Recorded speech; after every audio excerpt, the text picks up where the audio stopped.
Nos travaux. Je souhaite la bienvenue aux représentants du groupe Néo Média. Bienvenue à votre Assemblée nationale. Vous disposez d'une période de 10 minutes de présentation et par la suite, vous aurez l'occasion d'échanger avec les collègues. Pour les fins d'enregistrement, je vous demanderai de bien préciser vos noms et fonctions. Et sans plus tarder, la parole est à vous. Bonjour à vous tous, gens de la Commission, chers élus, parlementaires, représentants. Claude Poulain, président de Néo Média. Je suis accompagné de Patricia Anne Beaulieu, directrice générale régionale. Donc, ça nous fait plaisir d'être ici. Merci de nous recevoir aujourd'hui lors de cette commission sur l'année des médias. Je tiens à souligner, d'entrée de jeu, la qualité des interventions qu'on a depuis 3 jours. Ça amène des pistes de solutions. Ça nous présente une industrie justement pertinente, bien vivante, puis plus que jamais, qui a à cœur justement la quête de se sortir de cette crise-là, qui, on l'espère, ralentira l'érosion des revenus et par le fait même assurer justement la survie et le maintien des entreprises médiatiques. Donc, je suis Claude Poulain, président de Néo Média. Je suis propriétaire d'un groupe médiatique numérique, donc 100% numérique.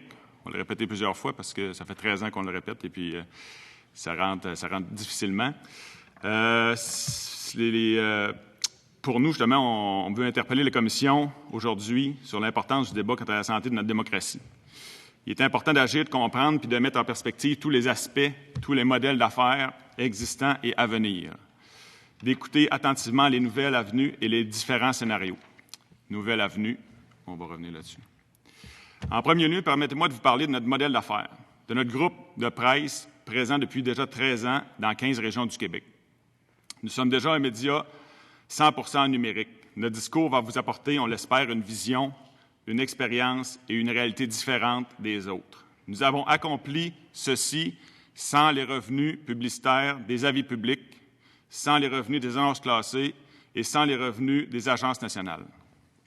Ça fait déjà plus de 13 ans que nous exploitons un quotidien local en Beauce.com, 100% numérique, je le répète, et ce, 4 ans avant la venue de Facebook.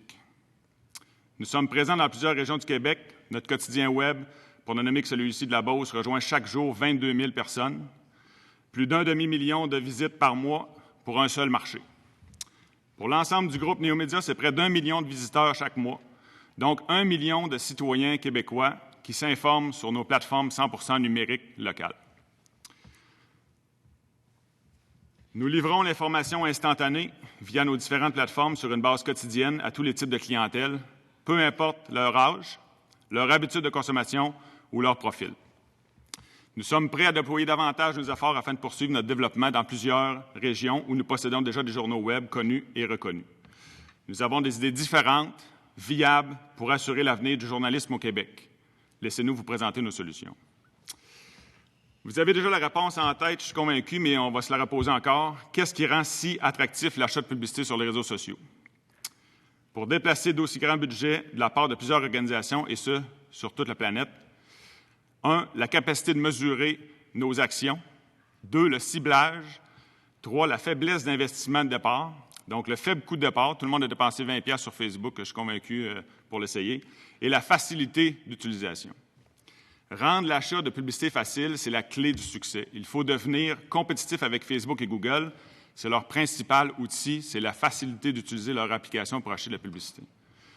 Partout, les gens sont exposés à la même formule. Les géants ont simplifié l'achat publicitaire. Il faut que l'acheteur de publicité ait accès rapidement aux données et à une plateforme de réservation commune. Je suis content d'avoir entendu tantôt les gens de Capital Média. Une plateforme, une régie publicitaire, ça fait 3 ans qu'on en parle. Les médias du Québec ne proposant pas de solution intégrée, facile et rapide pour l'annonceur qui voit ses investissements fragmentés en des dizaines, voire des centaines de possibilités au Québec. Nous devons nous unir pour mieux cohabiter avec nos nouveaux compétiteurs, les GAFAM. Saviez-vous que présentement, plusieurs de nos clients sont intéressés à acheter partout au Québec et il nous est quasi impossible de gérer ces campagnes ou de les réserver chez Québecor, La Presse, Capital Média, Le Devoir et tous les sites web régionaux et les médias du Québec de façon rapide et transparente. Le client se tourne à coup sûr vers la facilité qu'offrent Facebook et Google. Notre avantage en tant que médias québécois, là je parle de l'ensemble des médias, est grand. On a une meilleure connaissance du terrain, on a une meilleure connaissance de nos marchés, on est présent sur le terrain, on connaît nos communautés et on connaît nos marchands annonceurs. Il faut capitaliser sur cette force unique de proximité et offrir une solution complète d'offres publicitaires locales, ciblées, mesurables et faciles. Une plateforme unique pour l'ensemble du numérique québécois, et ce, sans intermédiaire. Nous sommes donc la preuve vivante que le modèle fonctionne. Bien honnêtement, on reconnaît la crise auprès de nos consoeurs de l'industrie, mais en sommes-nous réellement affectés chez Néo-Média? Nos revenus sont en croissance, nos équipes sont créatives, mobilisées, motivées et performantes, et nous sommes profitables. On croit par contre qu'il est impératif de régler le déséquilibre fiscal entre les GAFAM et nos entreprises. Comme solution, nous souhaitons voir imposer une taxe à l'utilisateur payeur. On croit qu'une imposition de 15 % sur les achats de publicité par les entreprises québécoises utilisant les services de Google et Facebook serait une autre façon créative de financer les différents programmes. Pas plus tard qu'hier, Amazon répondait, suite à l'entente de la France et des États-Unis, en disant vouloir refiler la taxe de 3 % à ses vendeurs si on devait lui en imposer une. Tôt ou tard, ce sont les entreprises d'ici qui vont payer, alors pourquoi attendre? Parlant d'aide financière, j'aimerais aborder le sujet du programme d'aide à la transformation numérique des médias écrits, un programme déjà existant depuis décembre 2017, programme proposé par le gouvernement. Or, il est à noter que cela semblait simple et la mise en place pour aider les médias écrits à prendre le virage numérique facilement. Ça va faire 2 ans en décembre qu'on attend l'aide de ce programme-là. Nous en sommes à notre 3e demande. Les projets de développement chez nous ont été mis en attente car une des conditions du programme pour obtenir le financement est qu'on ne peut pas avoir commencé le projet, sinon on n'est plus admissible, on n'est plus recevable. Nous avons démontré que la formule fonctionne. Qu'est-ce qu'on attend? L'éligibilité de ce programme devrait être élargie afin d'inclure les start-up web, car elles pourraient devenir les plus beaux modèles d'affaires médiatiques numériques que le Québec ait connus. Sur l'ensemble de la planète, la communauté d'affaires reconnaît le fait que ces entreprises issues du web ou start-up ont une flexibilité, une agilité et beaucoup plus de chances de réussite que les entreprises traditionnelles qui tentent de sauver et de diminuer la décroissance et les pertes. Des entreprises qui ont déjà un ADN numérique pour réaliser la création de contenu d'information avec des outils et des approches 100% web serait une solution plus gagnante et performante que de transformer une entreprise qui a un vieux modèle d'affaires totalement différent et dépendant d'une imposante structure incontournable pour bien opérer. Et nous citons Nathalie Roy. Oui, pas plus tard qu'hier, Nathalie Roy acheminait sur le fil de presse de nos quotidiens et de tous les médias au Québec une lettre ouverte, en fait, le message suivant. Le développement, et je cite une partie de la lettre, « Le développement des régions dépend nécessairement de leur capacité à innover et à mettre en place des moyens de prospérer. L'entrepreneuriat et la prospérité économique passent aujourd'hui par la création de solides partenariats et des maillages entre plusieurs secteurs d'activité. L'industrie de la presse écrite n'échappe pas à ces nouvelles réalités. Des acteurs du milieu variés ont maintenant l'occasion d'imaginer de nouveaux modèles d'affaires viables, privés ou collectifs, qui offriront une information objective et de qualité accessible à tous les Québécois. Donc, je repose encore la question, pourquoi sommes-nous toujours en attente de l'aide financière du programme de transformation numérique de la presse écrite, alors que les grands médias traditionnels ont reçu cette aide et ont toujours un besoin criant de support? Je vous rappelle que dans le nom « entreprise de presse » se trouve le nom « entreprise » et qu'il en va de la responsabilité de chaque entrepreneur et dirigeant d'avoir le courage de prendre les bonnes décisions pour assurer la pérennité de son entreprise. Bref, voilà nos recommandations afin d'assurer la pérennité des médias d'information de façon globale et inclusive, et non juste la sauvegarde d'une industrie papier en péril.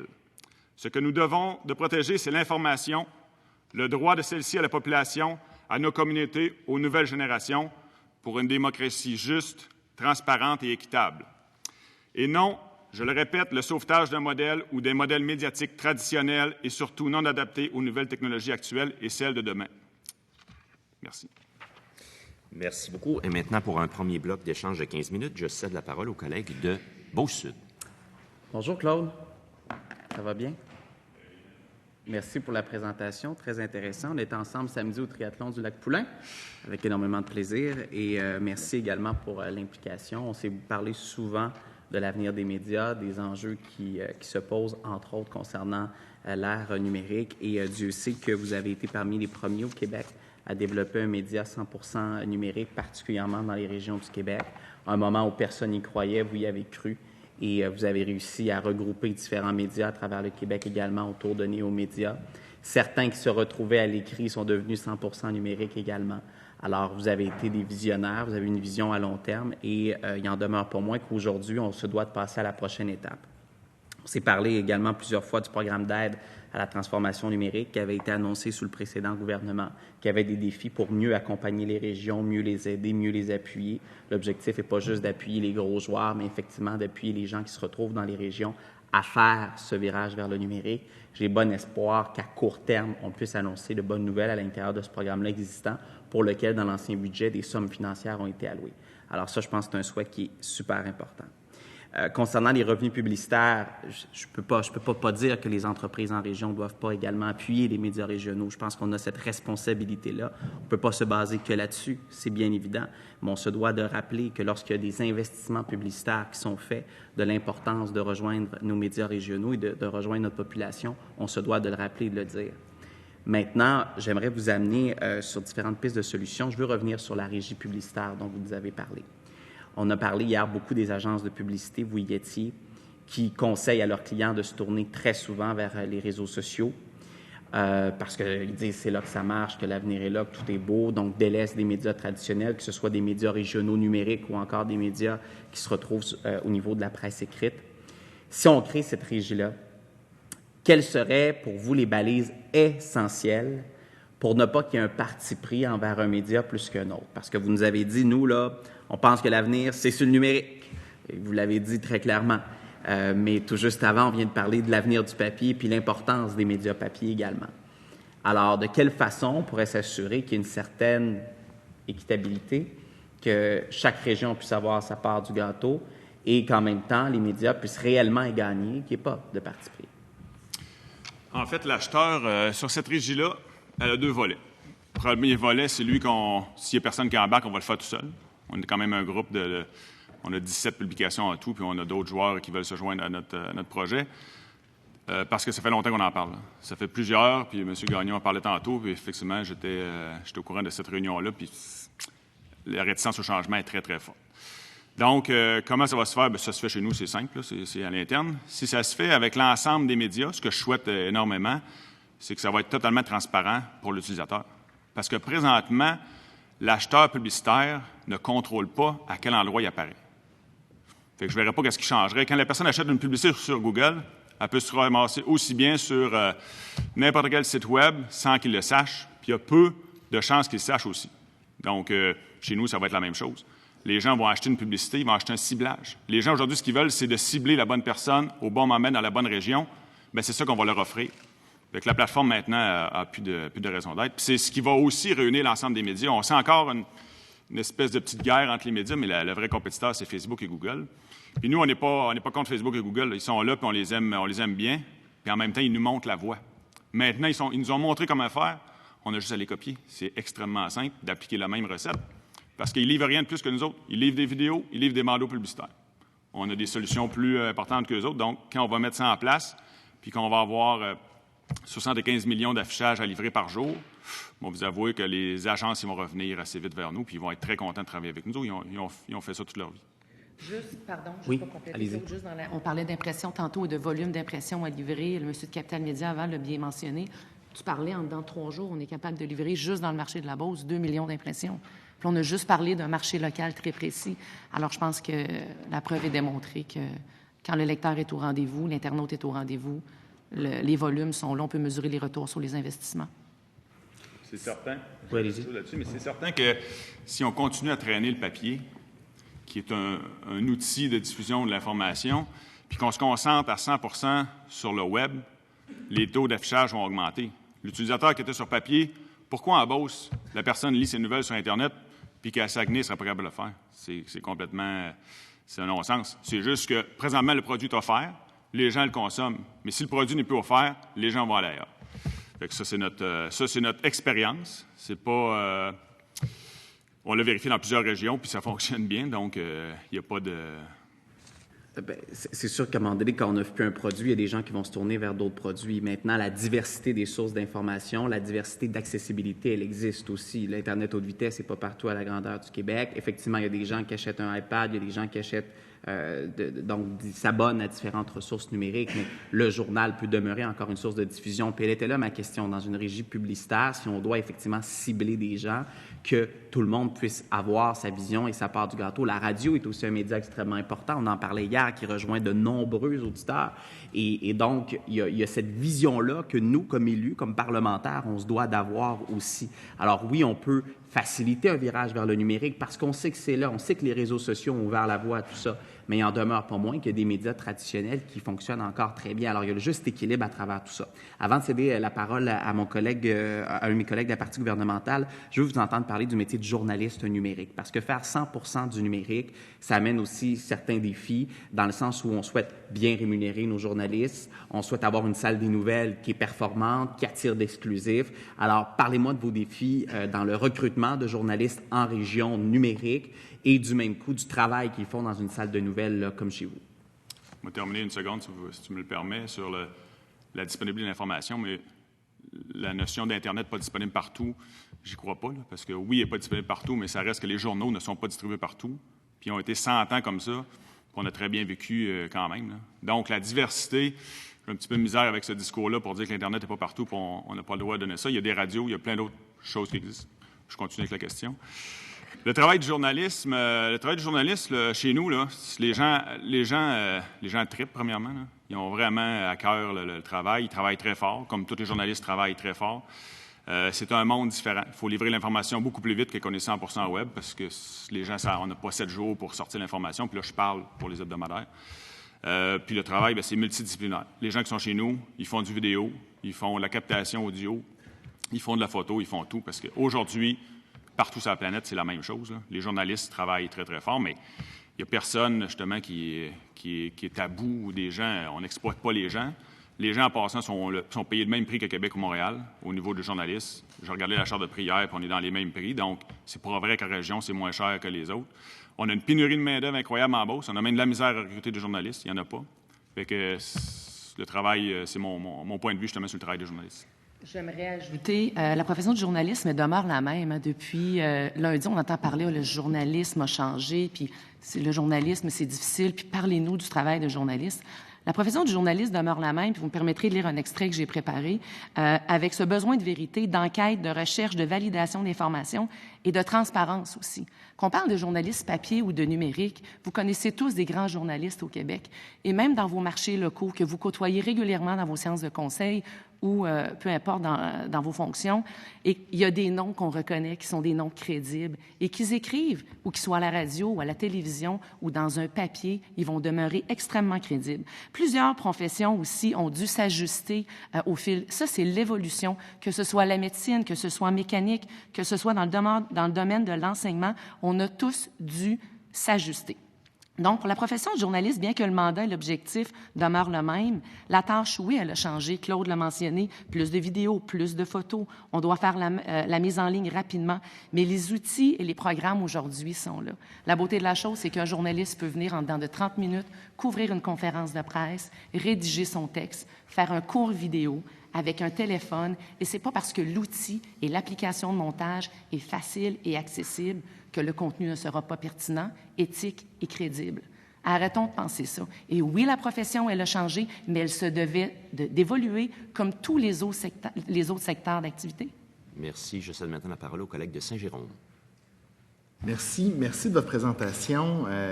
On sent, M. Poulain, dans votre intervention, que vous aimez beaucoup l'entrepreneuriat. Ce qu'on comprend, c'est que vous venez de Beauce, c'est ça? Évidemment, je comprends que vous avez un modèle d'affaires particulier qui vous donne un regard aussi intéressant puis particulièrement pertinent sur ce qui se passe comme crise dans les médias actuels.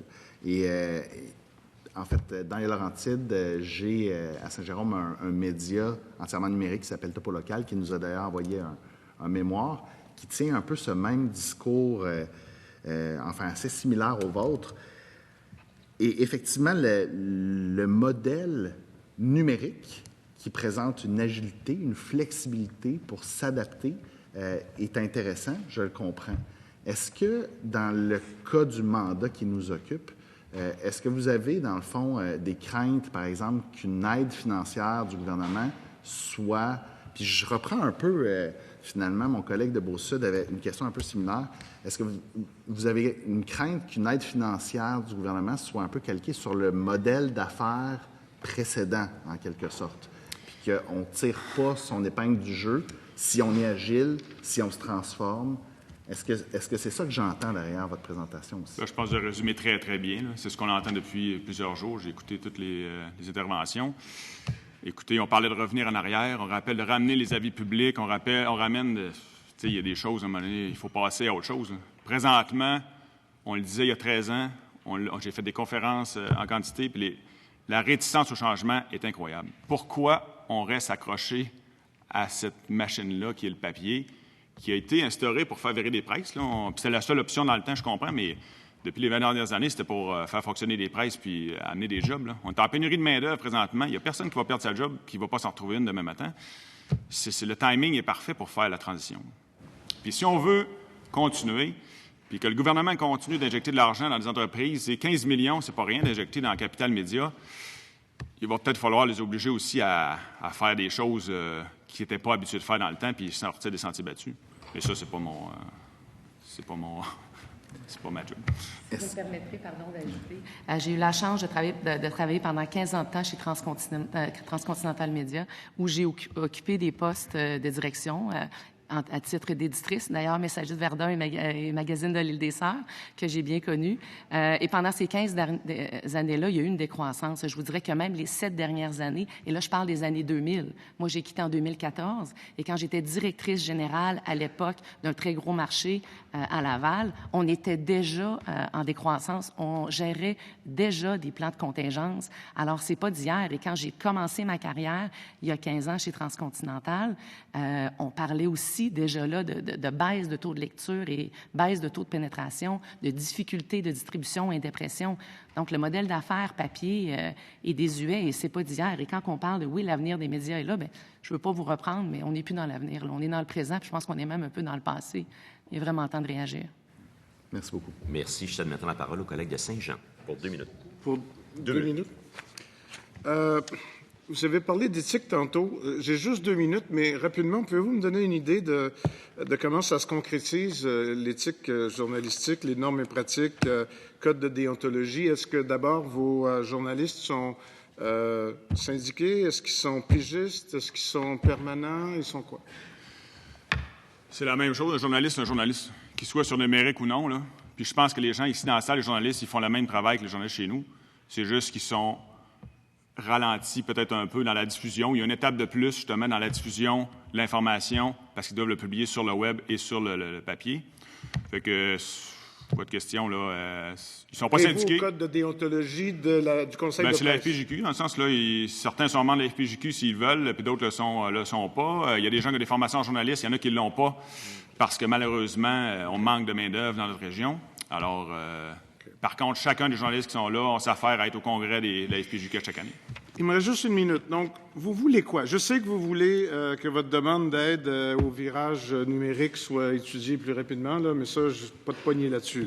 Là. Mais vous voulez que le gouvernement fasse quoi dans les circonstances après que la Commission lui dise quoi? Qu'est-ce que vous voulez que la Commission dise au gouvernement de faire dans la mesure où c'est l'avenir des médias d'information qui est en jeu? J'essaie de trouver... je sais que le papier, ça ne vous intéresse pas. Je comprends bien votre question. Vous voulez qu'on leur dise quoi? Il y a 2 choses. Premièrement, c'est d'imposer les entreprises qui achètent de la publicité sur Facebook et Google. Ça, c'est simple. Là. On taxe pas les GAFA, on taxe les entreprises ici. Puis deuxièmement, c'est d'obliger ou de forcer, s'il y a des gens qui reçoivent de l'argent, de convertir leur modèle puis de présenter un modèle qui va tenir la route pendant plusieurs années. Et puis...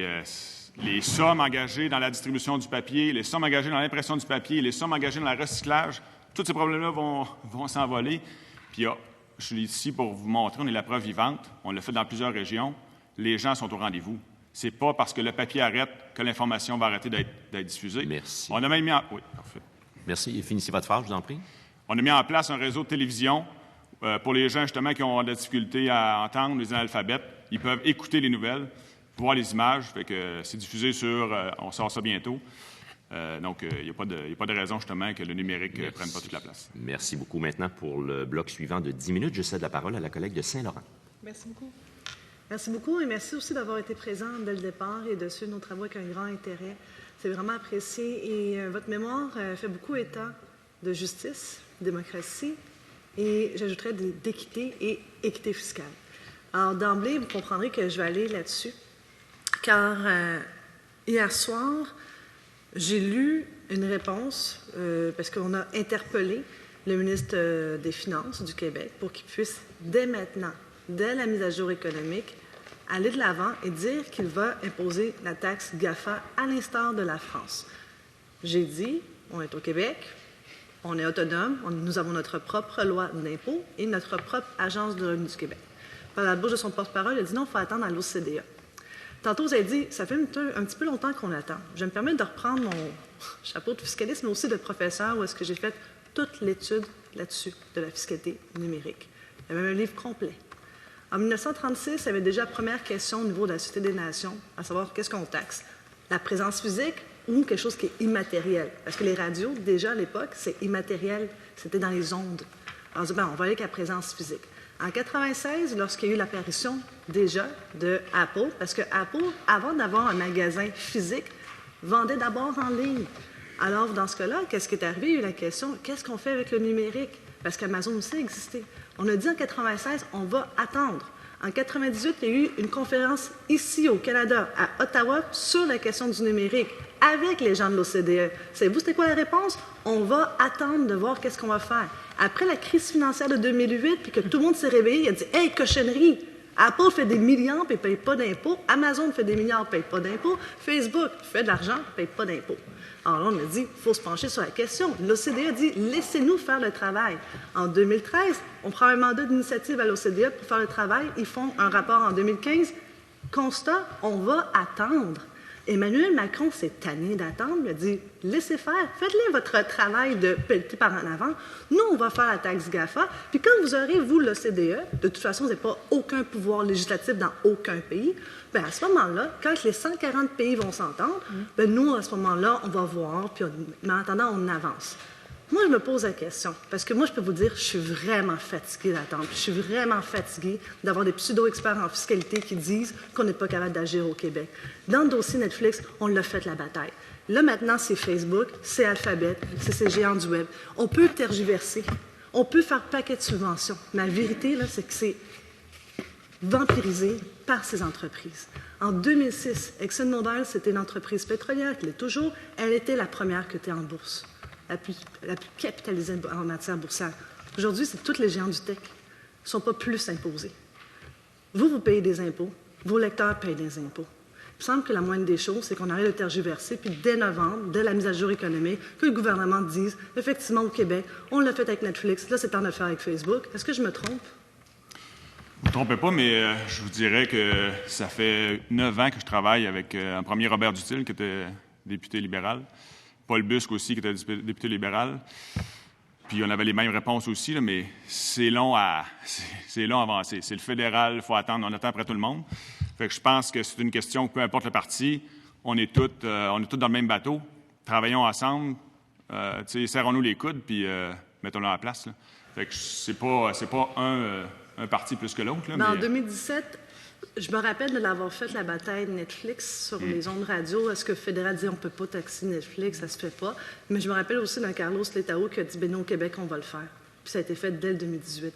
Donc, au moment qu'il y a eu le scandale Netflix en septembre 2017, pour être plus précise, le 21 septembre 2017, et le moment que ça a été annoncé, c'était après ça, au mars du budget 2018, en l'espace de 6 mois, c'était fait au Québec. Ailleurs dans le monde, ça a pris 5 à 6 ans de faire le même type de législation, alors qu'au Québec, dès qu'il y a eu le scandale Netflix, 6 mois plus tard, le député Robert Baldwin, qui était ministre des Finances du Québec, oui, c'est un libéral, mais il l'a fait. Puis là, aujourd'hui, moi, sincèrement, c'est que je pense plus qu'on peut attendre.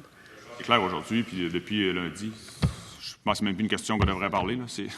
C'est réglé. Il faudrait arrêter. C'est oui, canné. la question, elle est cannée. Là. J'ai l'impression qu'on peut... La question ça est fait cannée, 3 jours qu'on est ici, là, et les questions sont récurrentes. Celle-là, elle est cannée. Je pense qu'on peut avancer la discussion. Vous avez raison. Toutefois, la personne qui peut déposer un projet de loi en matière fiscale, c'est le ministre des Finances. Et quand même que tout le monde ici est d'accord, là, puis que vous dites que c'est canné, tant si longtemps qu'Éric Girard n'a pas réalisé que c'est canné, ça n'avancera pas plus au Québec. Excusez l'expression, ce que je voulais dire, c'est que je pense qu'on l'a bien entendu haut et fort partout dans les médias. Là. J'espère qu'il écoute bien, qu'il est bien branché. J'espère moi aussi qu'il est bien branché puis qu'il va nous regarder davantage avant de le dire qu'au Québec, on n'est pas capable de le faire. Tantôt, vous avez, Mme Beaulieu, vous avez lu la lettre de Mme Nathalie Roy. Là, ça se fait 2 fois. Là. Je vais faire le point, puis je vais prendre les quelques secondes pour faire le point pour nos invités, mais surtout pour les collègues qui doivent donner le ton et l'exemple. On s'appelle, entre collègues, par nos fonctions. J'espère que j'aurais pu à le redire pour le reste de la séance. La parole est à vous, député de Saint-Laurent. Alors, vous avez lu la lettre de la ministre de la Culture. À quel effet vous la lisez? Est-ce que c'est parce qu'elle disait qu'il fallait que les entreprises se modernisent et que vous, au fond, vous avez dit d'entrée de jeu que ça fait déjà 4 ans que vous existez avant l'arrivée de Facebook? Est-ce que c'est parce que vous avez déjà innové puis qu'on vous demande encore d'innover? Non, parce que je trouve intéressant qu'elle parle de créativité, de nouvelles entreprises, de partenariat, d'entrepreneuriat. J'ai la chance de côtoyer Claude au quotidien et je peux vous garantir que ce groupe de presse-là, et je pense que monsieur ici peut en témoigner de par l'acquiescement de son visage, c'est beau de voir l'entrepreneuriat et c'est possible de faire des modèles d'affaires qui sont différents. Votre collègue à côté de vous parlait de penser à l'extérieur de la boîte, là. Ça aussi, il faut y croire. Et j'ai l'impression qu'on revient souvent avec des modèles d'affaires qui sont désuets. Comme je vous ai dit, j'ai une expérience de 15 ans passée dans la presse écrite. Et déjà, quand j'étais là, les taux de lecture, les taux de pénétration, vraiment, c'est une industrie qui n'est plus viable, faut se le dire. Et pourquoi? Parce que le lectorat n'est pas présent. Le lectorat n'est plus au rendez-vous aussi.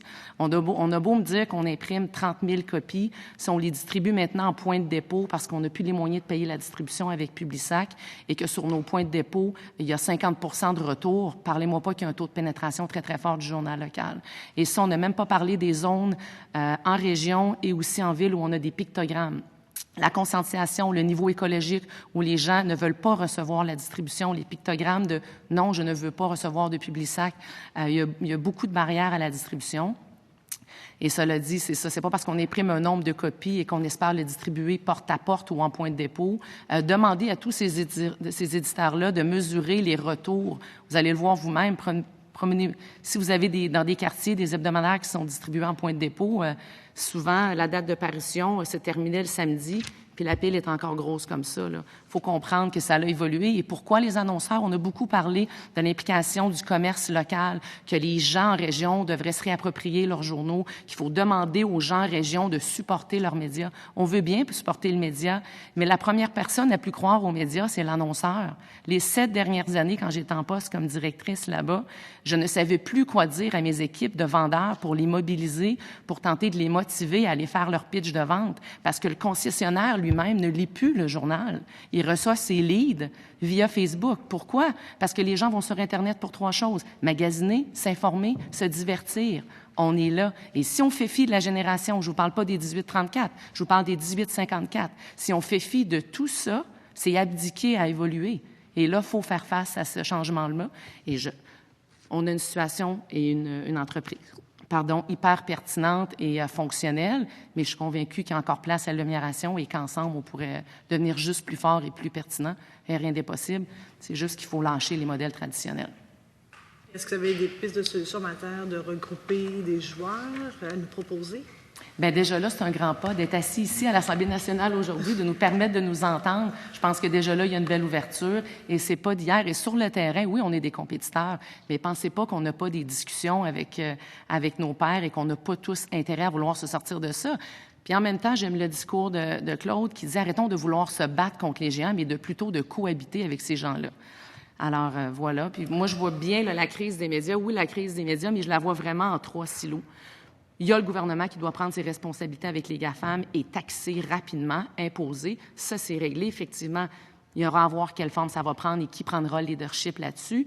Ça, c'est une chose. Après ça, la crise des médias, c'est quoi? C'est une industrie papier qui est en décroissance. Le modèle d'affaires ne tient plus la route.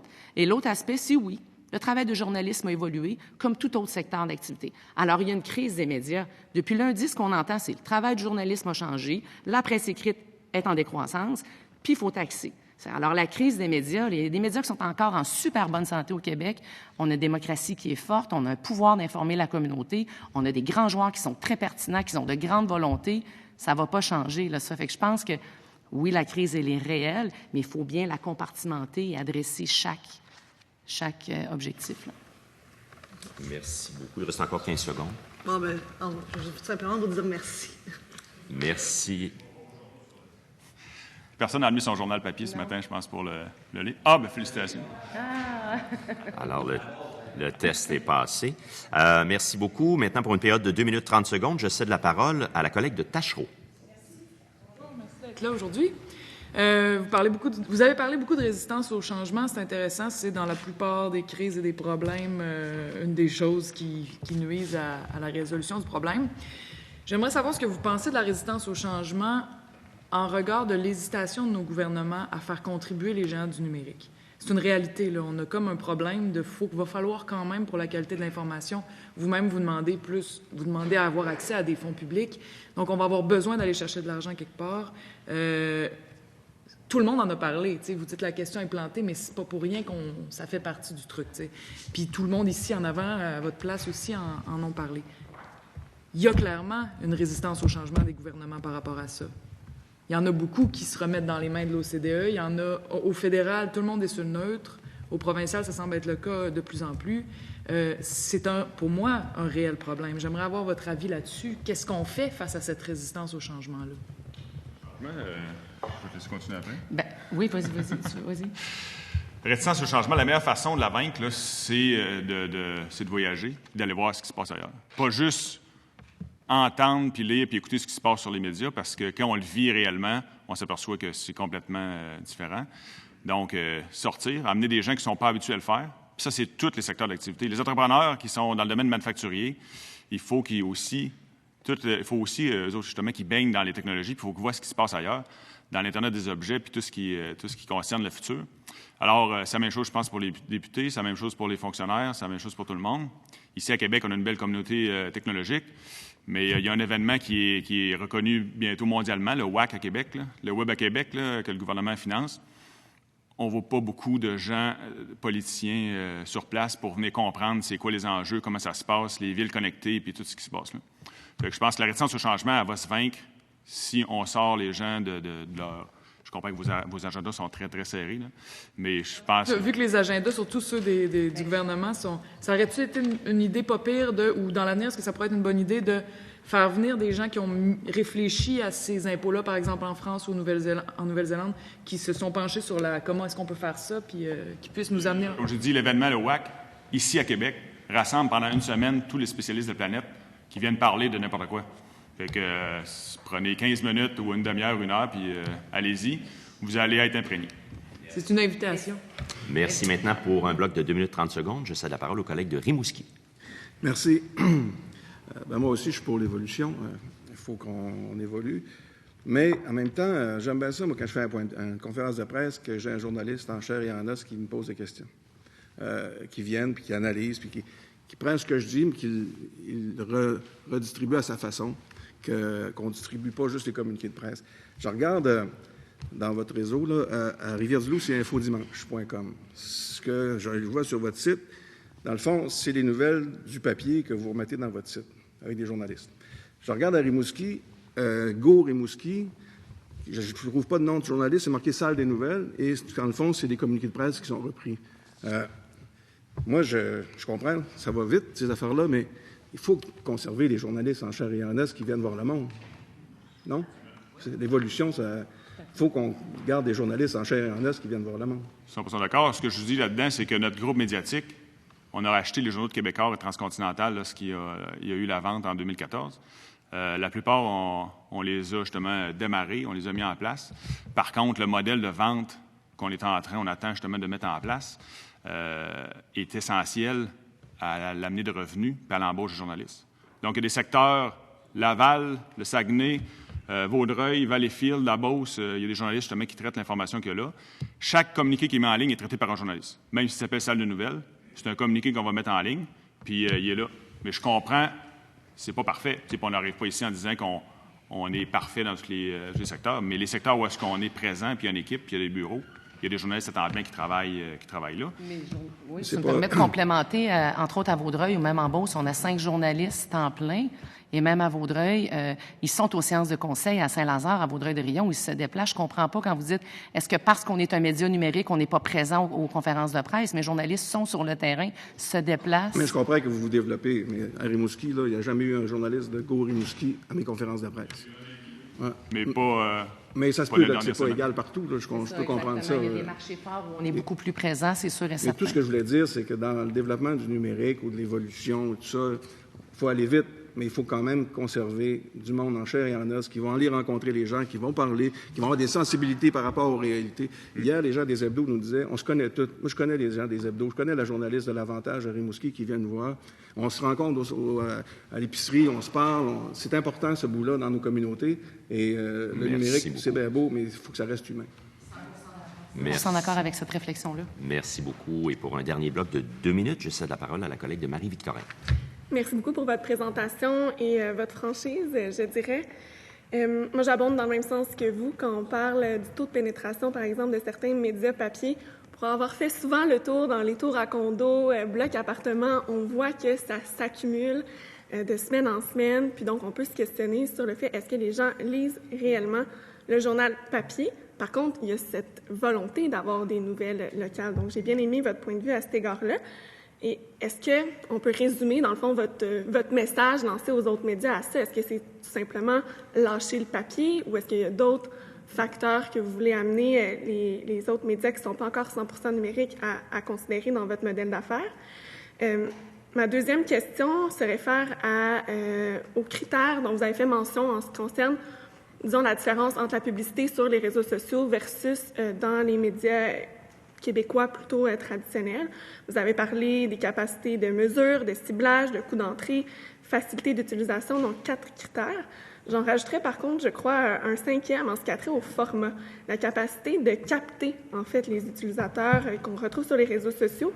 Et je m'interroge en fait sur la possibilité pour des médias, disons, plus conventionnels de compétitionner avec ce facteur-là, le fait que les utilisateurs peuvent continuer à suivre, par exemple, la page d'une entreprise dans le cas des réseaux sociaux. Comment est-ce qu'on peut répondre à ça, qui m'apparaît un facteur assez déterminant, en fait, dans le fait de recourir à la publicité en ligne?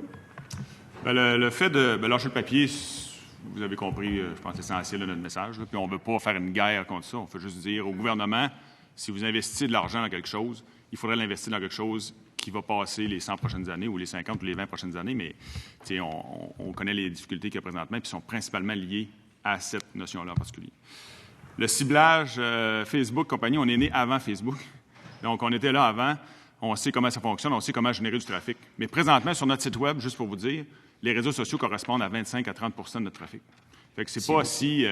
c'est fini? Merci. Peut-être compléter votre phrase, je vous en prie. Donc, c'est pas si grave que ça. Si Facebook disparaît demain matin, on va encore répondre à la demande. Puis si c'est Instagram ou Twitter, ça va être ces réseaux sociaux-là qui vont prendre la relève. Merci à vous, représentants de Néo-Média. Et maintenant, afin de permettre aux représentants de Métro-Média de prendre place, je suspends nos travaux quelques instants.